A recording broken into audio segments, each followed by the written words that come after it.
বর্তমান কিছু কিছু মেয়ে বোরকা পরে টিকটক করা শুরু করছে। এখন আমি জানি না, সম্ভবত মনে হয় তারা দাখিল মাদ্রাসার হতে পারে, অথচ আমাদের কওমি মাদ্রাসার ছাত্রীগুলির দুর্নীতি করতেছে। বোরকা পরে তারা অনেকে আবার নাচে, বোরকা পরে আবার অনেক রকমের বাহানা করে, বোরকা পরে আবার অনেকে দেখা যায় অনেক শুটিং করে। আছে কওমি মাদ্রাসার কিছু কিছু আছে যে যারা বোরকা পরে কিছু কিছু টিকটক বানায়।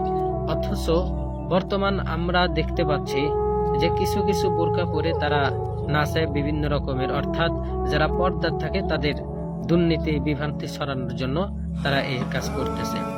আবার অনেকে আমাদের কওমি মাদ্রাসার ভিতরেই আছে, এটা দাখিলি হতেও পারে যে একটা, তার ভিতর আবার কওমি মাদ্রাসার ভিতরে আছে যে তারা টিকটক করে, সেখানে বিভিন্ন রকমের গান বাজনা, হয়তো মিউজিক বা গজল বিভিন্ন রকমের যাই হোক দেয়, দিয়ে উপরে লিখে দেয় যে আমাকে কেমন লাগে।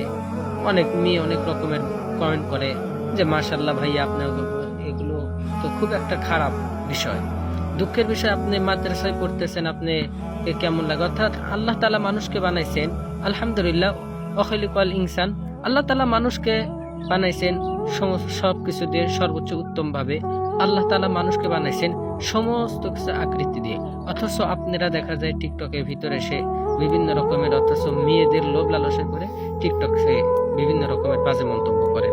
এসব করা বাদ দেন, আল্লাহর আদালতে দাঁড়াইতে হবে। অর্থাৎ আপনি নিজে হাদিস কোরআন পড়ে নিজে এগুলো টিকটকের ভিতর বিভ্রান্তি ছড়াইতেছেন, তাহলে অন্যরা কি করবে? আর এই সমস্ত সাধারণ জনগণ কি করবে?